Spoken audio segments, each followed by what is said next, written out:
In front of me is DOOGEE T20, and today I would like to show you how you can add photos to text message on this device. First of all, you need to open the Messages app. Then select one of your chats.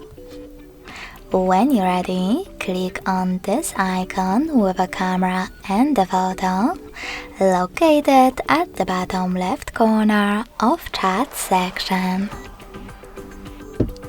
Now you can click on your photos over here or tap on Gallery section and select them over here.